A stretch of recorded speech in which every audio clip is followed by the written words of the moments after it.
اهلا السلام عليكم، مرحبا بكم في قناه مريبات مروكان جيرلز. مرحبا بكاع الغزالات والفنات عندي في هذا البودكاست. فبحال ديما بغيت نقول لكم بلي هاد لي بودكاست كنديرهم لكم من القلب، واليوم غنهضروا على واحد الموضوع اللي مهم وكيخص كاع البنات والعيالات ديال هذا العالم.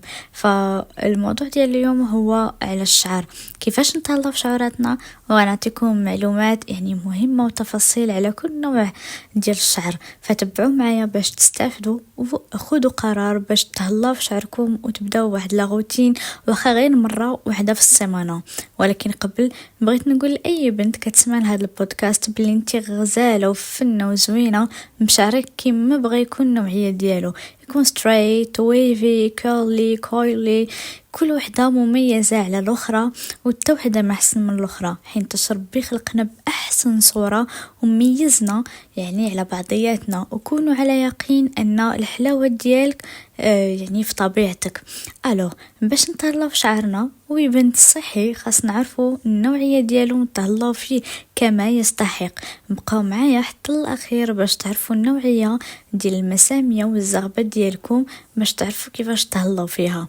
فقبل ما نبدا بغيت نقول لكم بلي هذا هو الوقت المناسب باش هكا تهلاو في الشعورات ديالكم من بعد الصيف، يعني المد البحر ديال لابيسين وحتى المناسبات، يعني كثرت لي سيشوار والليساج، وزيدوا دابا الخريف والبرد الشعر كيبدا يطيح. فهذه هي الوجيبه باش نتهلاو في الشعر. وكما قلت لكم واخا غير مره واحده يعني في السيمانه. الوغ اول حاجه غنبداو بها هي لاليمونطاسيون، يعني النظام الغذائي ديالك ولا الماكله اللي كتدخلي. ف يعني اهم حاجه هما لي بروتين والحديد والفيتامينات بحال A و C و E. فعلميا الشعر كيحتاج البروتين يعني باش يحافظ دائما على ديك القوه ديالو والمرونه ديالو، وكذلك الحديد لان وحده من الدراسات كتقول انه قله الحديد كتسبب في التساقط ديال الشعر. ولهذا غنعطيكم يعني امثله ديال يعني فين غادي تلقاو هاد لي فيتامين وفين غادي تلقاو الحديد. فبالنسبه لفيتامين A غادي تلقاو في الخضر اللي يعني اللون ديالها برتقالي، بحال مثلا خيزو، البطاطا الحلوه، القرعه يعني القرعه الحمراء. وهاد الفيتامين كيعاون على انتاج الزيوت الطبيعيه اللي كتغذي فروه الراس وكيحافظ على ديك الرطوبه ديال الشعر ديالك. وبالنسبه لفيتامين سي تقدري تاخديه مثلا في الليمون، الكيوي، شنو الفرايز، الفلفله الحمراء. وهاد الفيتامين يعني الفيتامين سي كيعزز انتاج الكولاجين اللي هو ضروري لصحه الشعر والقوه ديالو. اما بالنسبه لفيتامين او فغادي تلقاوه في اللوز مثلا، لافوكا، زيت الزيتون. فالفيتامين او كيعاون على تحسين الدوره الدمويه وكيحميه الزغبه من اي ضرر. اما بالنسبه يعني الحديد فغادي تلقاوه في السبانخ بيان سور، العدس كما معروف عندنا، الكبده. كما عارفين ان الحديد كيلعب واحد الدور كبير في توصيل ولا ايصال الاكسجين للجذور ديال الشعر، ومن هنا كيساعد على قله التساقط. وبالنسبه للبروتين راه باينين مصادر ديال البروتين بحال البيض، الدجاج، الحوت، خاصه السردين. راه السردين فريمون غني بالبروتين، السومون تا هو. فكما عارفين ان الشعر هو راه مكون من البروتين، فخاصنا فريمون ناكلو البروتين باش يكون ديما شعرنا قوي. مهم هادو غير امثله بسيطه باش تعرفوا انه الا بغيتوا تعتنيوا بشعركم اعتنيوا هي ولا بالداخل باش كل شيء يبان على برا. فهاد الشيء اللي كاين بالنسبه للتغذيه. وثقي فيا بانه غادي تلقاي وغادي تشوفي الفرق يعني في الصحه والجماليه ديال شعرك الا قديتي النظام الغذائي ديالك. فكذلك الماء ديما كنقول لكم تشربوا الماء. هضرنا ديجا على الماء باللي ضروري تشربي من لترونس تال 2 لتر في النهار، ولا 8 الكيسان كبار اللي ما عرفتيش تحسبيهم. وراه يعاونك يعني فريمون بزاف باش يطول لك الشعر. بحال كتسقي شي نبته، وكذلك غادي يبان لك شعرك صحي اكتر. ودابا غادي نهضروا على النوعيه ديال الشعر ديالك، كيفاش تعاملي تعاملي مع شعرك. ولكن قبل عافاكم، الا كان شعركم كيطيح وعندكم مثلا اعراض اخرى، حاولوا تمشيو عند الطبيب ديالكم وديروا التحاليل باش تشوفوا ياك ما عندكم مشاكل في لي زهرمون ولا الغده، حيتاش في هذه الحاله واخا ما عرفتش شنو ديري يبقى عندك نفس المشكل. لهذا زعما سيميو تمشيو عند الطبيب ديالكم ولا الطبيبه ديالكم يعطيكم التحاليل اللي خصكم ديروا والتريتمنت اللي خاصكم، حيت بعض المرات كيكون فريمون شي مشكل اللي عضوي ما كتلقاش ليه الحل الا بشي دواء ولا مثلا باستشاره الطبيب. فالله يشافي الجميع اللي عنده شي مشكل مثلا هرمونال ولا مثلا كما قلت لكم الغده، الله يشافي الجميع وان شاء الله راه تولي لاباس يا ربي. الوغ باش نعرفوا النوعيه ديال الزغبه ديالنا ولا المساميه ديالنا، غادي نديرو التيست الاول اللي هو التيست ديال المنديل ولا المشوار. مهم باش نشرح لكم بخلاصه، مورا ما كتغسلي شعرك ابري كتغسلي شعرك من بعد واحد 24 ساعه كتاخدي واحد المشوار ولا واحد المنديل وكتحطيه فوق الجلده ديال راسك باش كتشوفي نسبه الدهون اللي في شعرك. فإلا بانت لك شي بقعه كبيره ديال بحال هكا مزيته، الجلده ديال راسك دهنيه. وإلا بان لك غير شويه شعرك عادي، اما الا كان ناشف شعرك ناشف الفروه ديال الراس ديالك ناشف. وبالنسبه للتيست الثاني هو ديال الماء. غادي تشوفوه هكا في التصويره وفي نفس الوقت غادي نشرح لكم تيست ديال الماء باش تعرفي النوعيه ديال الزغبات ديالك وكيفاش كتمتص الرطوبه وكتحافظي عليها. كما كتشوفوا في لافوتو كتاخذوا الزغبه ديالكم وكتحطوها في كاس وكتخليوها واحد 15 دقيقه، عاد كترجعي ليها وكتشوفي فين تكون ديك الزغبه. فركزوا معايا دابا، الا بانت لكم ديك الزغبه الفوق المساميه عندكم منخفضه، المسامات مسدودين و داك الشعر ولا ديك الزغبه ولا اونغرو النوعيه ديال الزغبه ما كينشفش دغيا من الماء، ما كيمطش دغيا ديك الرطوبه. وافضل الزيوت اللي تقدري تستعملي في هذا الكا هو مثلا الجليسيرين، زيت ديال الجليسيرين ديال الجوجوبا ولا ديال لافوكا، وحتى السبراي بقاو بقاو معايا حتى الاخر، ونعطيكم هكا وصفات ديال السبراي اللي غيعاونوكم. مهم ونعطيكم حتى افضل روتين بحال هذا النوع ديال الشعر اللي كيكون مزيد ولا كتكون المساميه ديالو منخفضه. فبالنسبه الزغبه الا لقيتوها في وسط الكاس المساميه ديال شعرك متوسطه، سهل يترطب وكيحافظ على الرطوبه، واحد الرطوبه اللي مزيانه نقدروا نقولوا عليها مساميه مثاليه. ولكن كيكون عنده واحد الروتين خاص، هكا كيكون سهل باش ينشف من الماء. والزيت اللي ممكن هو تستعملوا ليه باش ترطبوا به هو الجوجوبا وزيت ديال لافوكا. والزغبه فاش تكون هكا هابطه لتحت مساميه عاليه، الشعر كيكون جاف ودغيا كيمتص الرطوبه وكينشف دغيا بيان سور وكيتعرض للكسور بسهوله، ديك الزغبه كتعرض للكسور دغيا. فافضل الزيوت لهاد النوعيه ديال الشعر هي ديال الخروع وزبده الشيا وحتى زيت الكوك، مزيان عليه حيتاش كيضغطي ديك الزغبه اللي ناشفه مزيان. فالبنات عافاكم، بالنسبه للزيوت من الافضل تشريهم من شي فارماسي ولا عند الناس اللي ثقه كيقدوهم بيديهم وثيقين فيهم وكيعرفوا كيفاش يقدوا دوك الزيوت.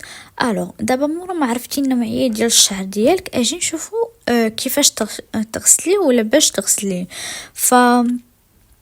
غنعاودو نهضروا على كل نوع ديال الشعر بوحدو. فبالنسبه للشعر الدهني واللامع يعني اكثر من القياس ودغيا كيتزيد وكيتوسخ دغيا. نورمالمون اي شعر كيتزيد راه دغيا كيتوسخ وصعيب يبقى نقي لمده طويله حيت كيفرز دوك الدهون.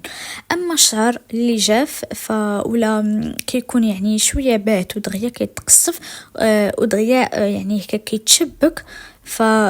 بعدا بغيت نقول لكم باللي خصكم ديما تمشطوا شعركم من التحت حتى يعني كتفكوا لتحت عاد كترجعوا تمشطوا من الفوق لتحت. يعني كنبداو بالتحت نحيدوا ديك الخبله ولا ما عرفتش شنو نسميها داك الشعر اللي كيكون مشبك مع بعضياتو عاد كنرجعوا للفوق باش ما بقوش نطفو ريوسنا وتما كتشوفي شعرك كيطيح لك بزاف. اما بالنسبه للشعر العادي يعني ماشي دهني وماشي جاف فالملمس ديالو كيكون عادي وكيكون صحي. يعني هذا ما كتلقاش فيه بزاف ديال المشكل. اما الشعر يعني اللي كيكون مختلط كيكون دهني في الجذور ديالو وفي الاطراف ديالو كيكون يعني كيكون جاف. الوغ هنا نعطيك نوع زعما هكا ديال شعرك وكيفاش زعما تختاري ليه شامبوان. فمن بعد ما كتختاري ما كتعرفي يعني النوعيه ديال شعرك وكتختاري واحد المنتج اللي زعما هنا غادي نقول لك كيفاش تختاري داك المنتج اللي غيلبي لك الاحتياجات ديال شعرك باش تحافظي على الصحه والجماليه ديال شعرك. فباش تختاري شامبوان يعني اللي مزيان لشعرك ديما بقاي تقلبي في المكونات ديال داك الشامبوان حيتاش كيكونوا بعض المكونات اللي كيكونوا ضارين وبعض المكونات اللي كيعززوا يعني الصحه ديال الفروه ديال الراس ديالك وكيحفز النمو ديال شعرك. فمثلا عندك الكافيين ديما من المكونات اللي مزيانين تلقايهم في الشامبوان ديالك. الكافيين حيتاش كيساعد على تحفيز يعني بصيلات الشعر وكيزيد في تدفق الدم يعني في الفروه ديال الراس ديالك. وكذلك البيوتين كيعزز الصحه ديال الشعر ديالك وكيقوي البصيلات ديالك على ديك البيوتين.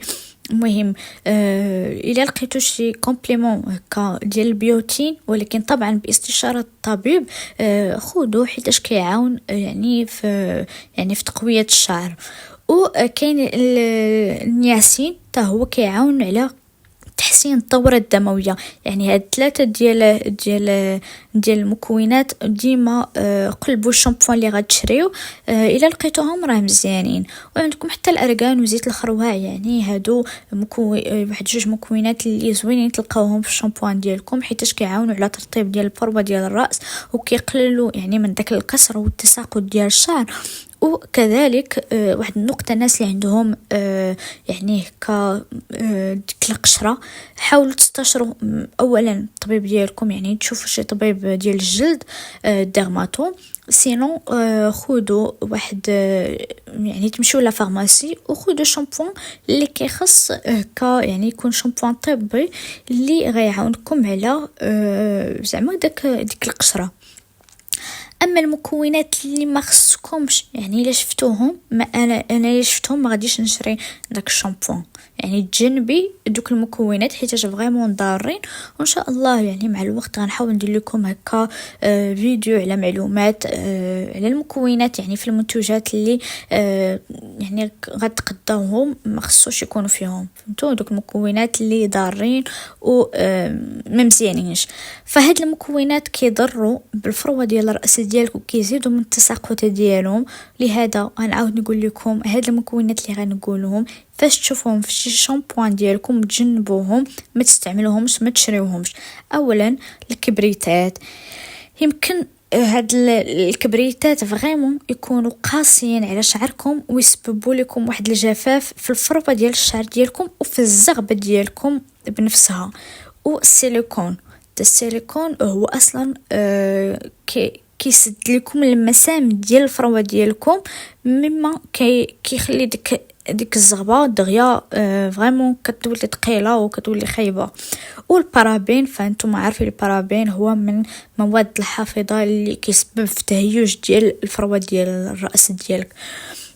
فكما قلت لكم حاولوا تختاروا يعني النوعيه ديال الشامبو على حساب النوعيه ديال الشعر ديالكم. فخاص هاد الشامبو اللي تختاروا يكون يعني كيناسب يعني النوعيه ديال شعركم وكي يعني كيجاوب ولا كيكون واحد يعني كيتناسب مع الاحتياجات ديال شعركم. فمثلا الا كان عندك مثلا الشعر اللي هكا جاف، حاولي تاخدي شامبوان اللي يكون هكا مرطب ومغذي.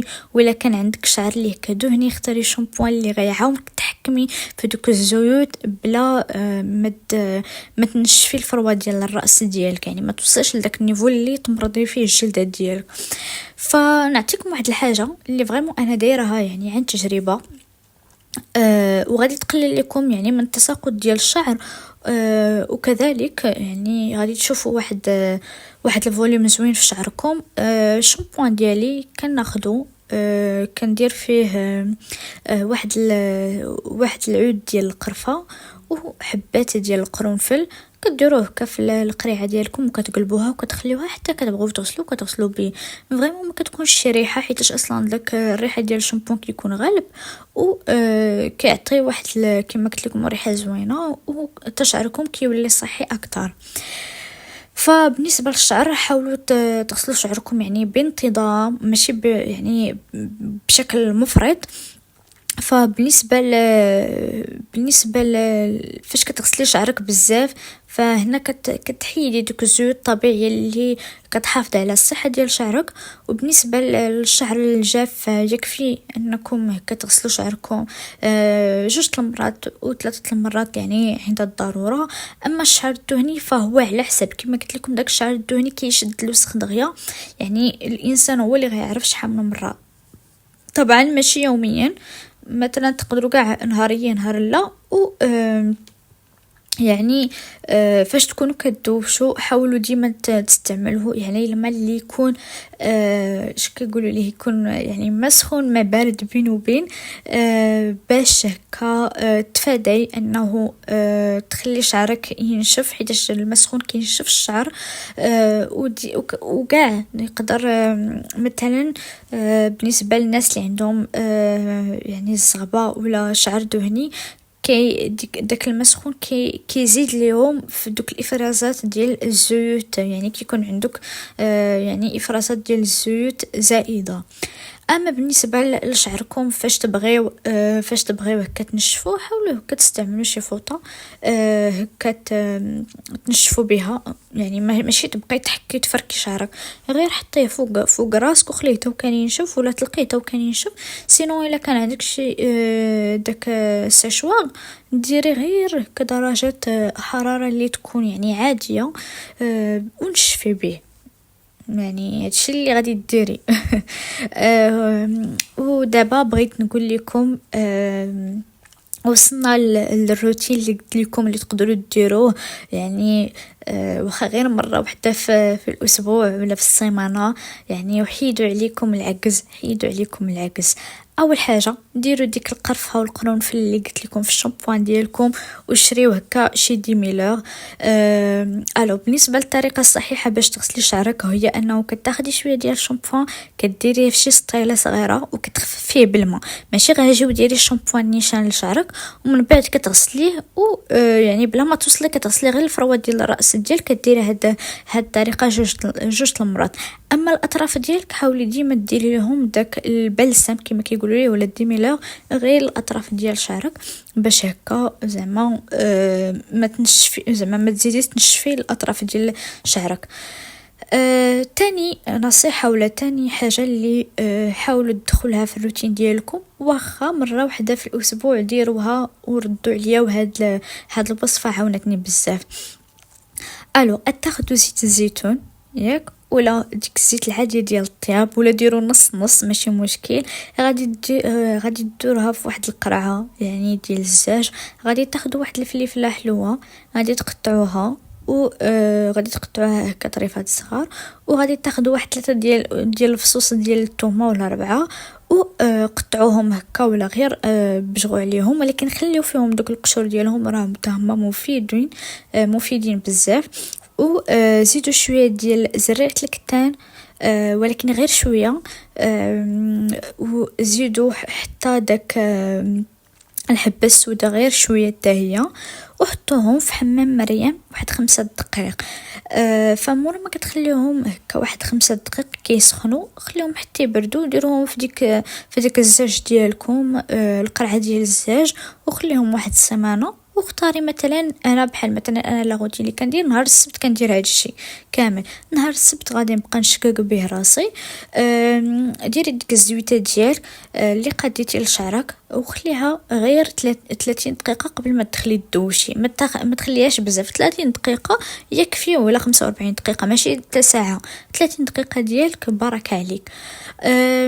وثالث حاجه اللي نقدر نعطيكم، المهم هادو بقاو يعني اختاروا حاجه وحده تبقاو ديروها كل سيمانه. ودابا نشارك معكم واحد الماسك اللي غزال وعن تجربه حتى هو باقي تنديرو حتى هو كيقوي فريمون الشعر، اللي هو زوج بيضات على حسب يعني لا لونغور ديال شعرك. خدي 2 بيضات، 2 معالق كبار ديال الحنه ولا غير ديال السيدر، وغادي تزيدي عليهم شي زيت من الزيوت اللي كيجيو مع شعركم.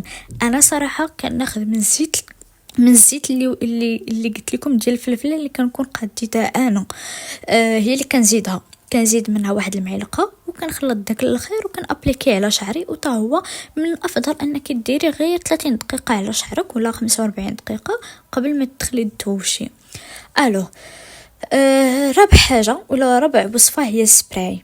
علاش سبراي ضروري يكون عندكم ديما في الثلاجه ديالكم، وسورتو البنات اللي عندهم زغبه دهنيه يعني الشعر دهني، حيت دوك الزيوت كثرت الزيوت غير ما كيزيد شعرهم يبقى مزيان.